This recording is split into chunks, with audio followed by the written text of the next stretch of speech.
I'm Suzanne. I'm the Adult Programming Librarian here at the Downtown Huntsville Library, and this is Mick, our lead for the Readers Advisory Department.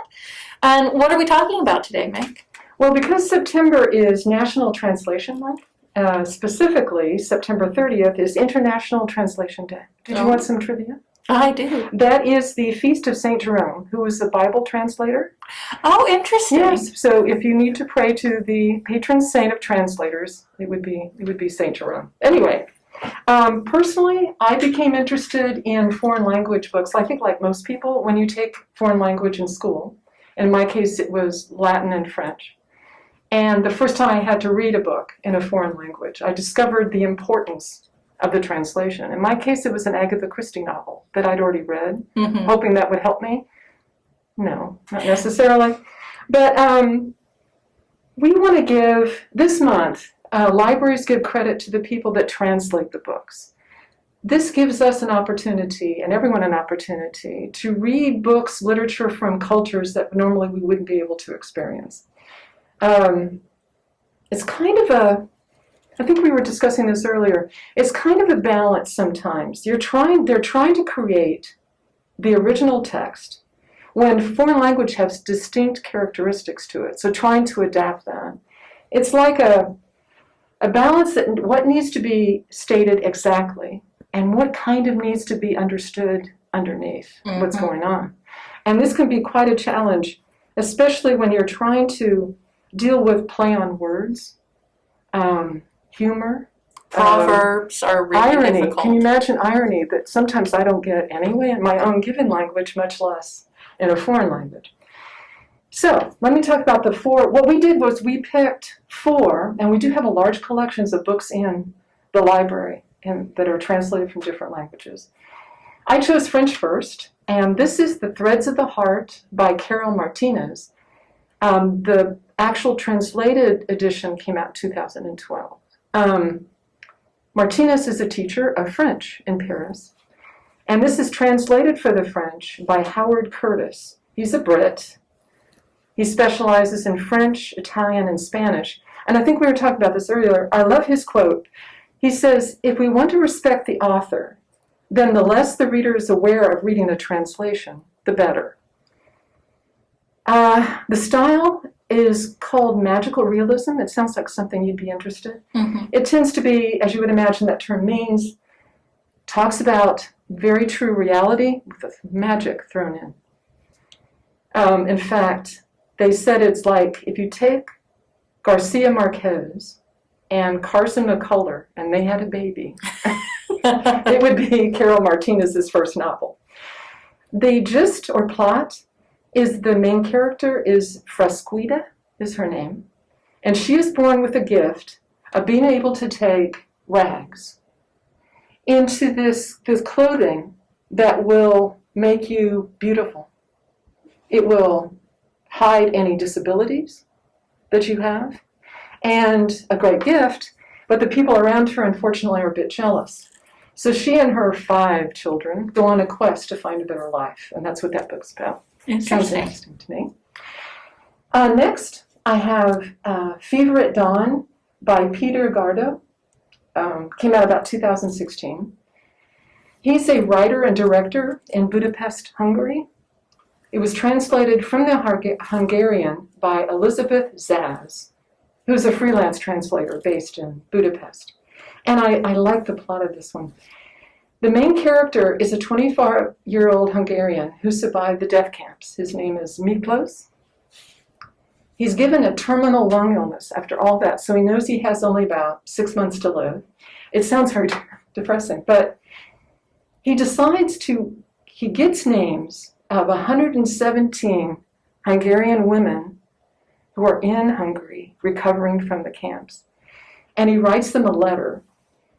And the one woman who responds, Lily, they start what you would call an epistolary dance between the two of them. This was based on a true story about his parents. And he based this about the letters and how they met and how they went back and forth in their relationship. So that sounded interesting to me. This one is the Red Address book by Sofia Lundberg. Came out just last year. She's a Swiss journalist. This is her first novel. This is translated from the Swedish by Alice Menzies. And Menzies specializes primarily in Scandinavian languages. She lives in London. The plot in this one, it's a 96-year-old Doris. She lives alone in Stockholm, a very small apartment, and she decides to revisit the names in her address book. She had noticed when she picked it up, a lot had been crossed out because they had passed away. So she writes and puts down on paper all of her thoughts about each of those people for her niece, so she would know about her life. I love the review on this one was described as sweet, tart Swedish romance steeped in memory and regret. I love that. The last sentence in this book, and I love that. Sometimes it's nice when you're looking at a book just to read the last sentence, and it's, did you love enough? Oh, that's a good thought. I like that one. Now this one, this one's different. This was Motherland Hotel by Yusef Atilgan, originally 1973 when it was published, just recently translated to English. And it was translated from the Turkish by Fred Stark, who's an American living in Turkey.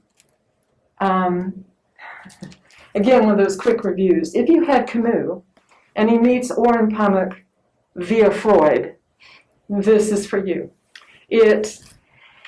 I guess you would describe it as an existential novel, and it's written by the man who's considered the father of Turkish modernism. I know you're impressed. And basically the main character, Zebrajet, is a clerk at the Motherland Hotel who has seen better days. And he leads a very structured life. And I won't go into any more detail to give it away, but he leads a very structured life. And all of a sudden, they get a female guest that's only there very briefly, and he becomes obsessed. His whole life now revolves about being prepared for her next visit when there's no indication she's coming back. That one also. He starts to lose his grip on reality. Thus the modernism part. Yeah. Anyway, those are my selections. What do you think? They sound really interesting. I didn't have quite as much research in mine as you did, so we'll just we'll wing it. I'm obsessive. So let's see. We'll start with this one. So this is Chicago by Alaa Al Aswany. It was originally published in Arabic and translated by Farouk Abdel Wahab. Now, the thought this one was really interesting is it's an Arabic novel set in Chicago. And the blurb, it sounds very fascinating. Egyptian and American lives collide on a college campus in post-9/11 Chicago in this tale of love, sex, friendship, hatred, and ambition. It has everything. It does, it does. And what I thought was really interesting about this is the idea of getting to read about America through the eyes of someone else's culture. And then translated. And then translated back to English. So I thought that was a really interesting kind of onion. Like as you peel back each layer, it gets different. So I thought that was really interesting. This one is The Lake by Banana Yoshimoto. We had several by her, actually. Which was chosen because of her name. Yes, because we liked her name. And this is translated by Michael Emmerich from the original Japanese. And this is a mysterious tale of romance. With vivid characters and upbeat prose, The Lake is one of Yoshimoto's most powerful and moving novels. I could tell more, but it's pretty short, and I'm afraid of spoilers because there was some that I was like, I better not say that. So this is apparently her work. She's really character driven, and I really like character driven books. So I thought that would be very interesting.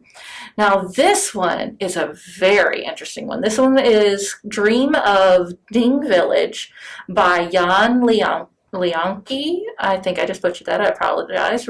Originally published in Chinese, translated by Cindy Carter. This was officially censored when it was originally published in China.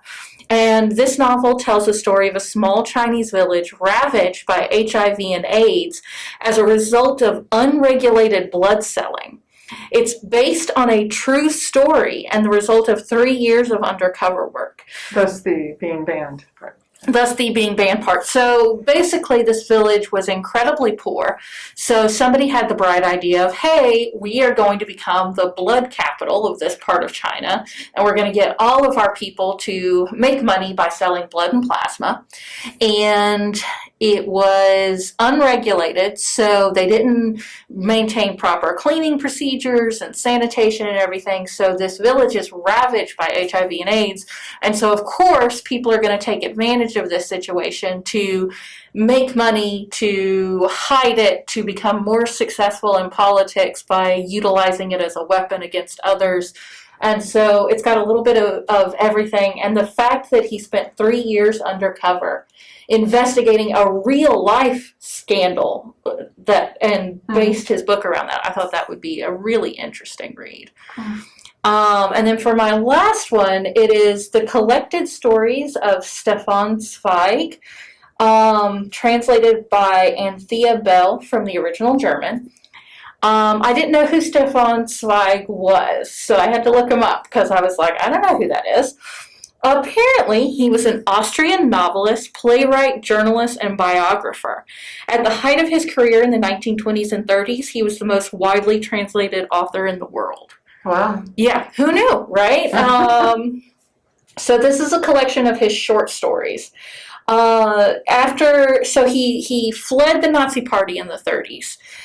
He lived in England and New York before settling in Brazil. And if you're a film fan, you might like these. So the end credits to Wes Anderson's film, The Grand Budapest Hotel, says it was inspired by Zweig's characters. Okay. And in fact, there's a character in it that's inspired by Zweig himself. And so I thought that was a really interesting link for an author I had never heard of. Turns out, he's involved in pop culture and everything even today. And there were a lot of adaptions of his work, even the historical stuff. And there's movies and everything based off his work. And I had never heard of him. So I think that'll be a very interesting book. Okay. And it's translated from German to English. So it's an interesting... Translating something from one language to another is hard, very hard. I took a class when I studied abroad in Germany where we translated poetry from English to German. And we spent an entire semester, each group had like 2 poems. And we spent the whole semester translating those 2 poems because myself and my partner, who was a native German, we would go back and forth. What's important here? Is it word for word? Is it the rhythm of the story?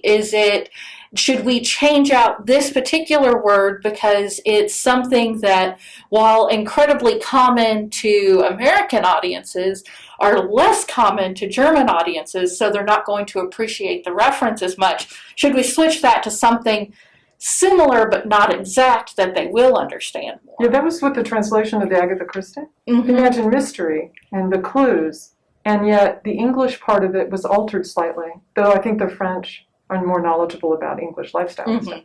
Then that was what always threw me, was that part. Yes, and so the item I picked is Harry Potter in Korean. I have several versions of Harry Potter and the Sorcerer's Stone in different languages, and one of them is German, which I speak very poorly. And reading it, it's almost word for word translation. Like, I know Harry Potter well enough, that's why I picked that one as one to try to read in German. And it's almost word for word, but there are some slight differences, like when they talk about, Dudley's throwing his fit and what he wants.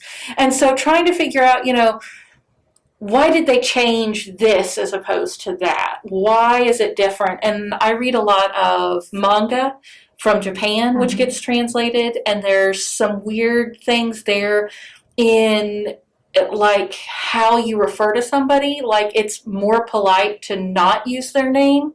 And so when you're translating that into English, You'd have to know literally, that, yeah. you have a lot of people being called older brother, older sister, but you don't want to call a bunch of people older brother and older sister. So when it gets translated into English, It goes to their name. it goes to their name, or sir, or ma'am, Which would be or our cultural references. which would be to our other people. cultural references, but it's not a word-for-word translation. So it's a very, novels in translation are very interesting, and it's a great opportunity to see what other cultures think Right, I are agree. important. And so we have a lot of these. We Yes, we pulled, do. this is a small selection. Yeah, of the selection. books We had to, pulled. it was a problem selecting just a few. And we thought next week Mhm. we will talk about the subgenres of fiction, pull some translated items for that, and let you know that it's in all departments. Yes, So- they're everywhere. So make sure you like and subscribe on our YouTube channel so that you'll get the notification as soon as our next video becomes available. And we'll see you next week. Bye. Bye.